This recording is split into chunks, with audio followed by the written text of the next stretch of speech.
Echoes of the Dead.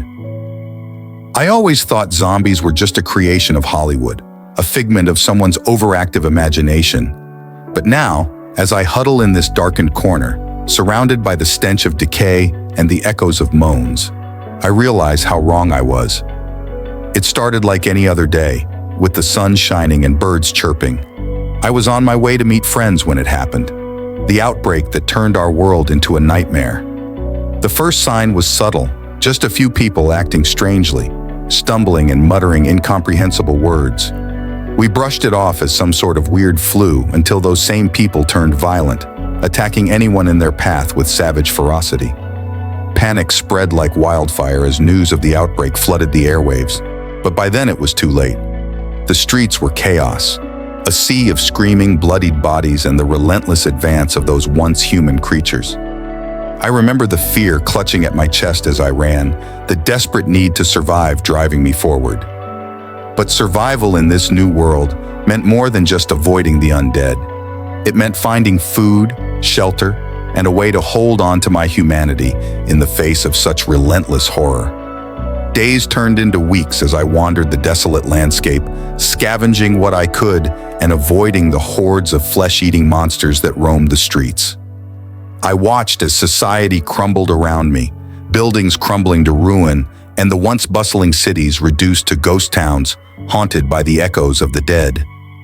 But amidst the despair, there was a glimmer of hope. Rumors whispered of a sanctuary, a place untouched by the plague where survivors banded together to rebuild what was lost. It was a long shot, but with nowhere else to turn, I set out on the dangerous journey, hoping against hope that it wasn't just a cruel trick of fate.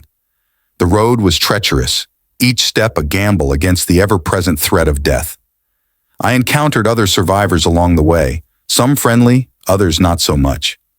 Trust was a luxury in this new world, one that could mean the difference between life and death. Finally, after what felt like an eternity, I arrived at the outskirts of the sanctuary. It was a sprawling compound, surrounded by high walls, guarded by armed survivors who eyed me with suspicion as I approached. I pleaded my case, recounting my journey and the horrors I had witnessed along the way. After what seemed like an eternity, they relented, allowing me inside the safety of their walls. For a time, it felt like I had found refuge from the nightmare outside. The compound was a hive of activity, with people working together to grow crops, fortify defenses, and carve out some semblance of normalcy in a world gone mad. But as the days passed, I began to notice something strange. People were disappearing, vanishing without a trace in the dead of night. At first, I brushed it off as paranoia, a byproduct of living in constant fear.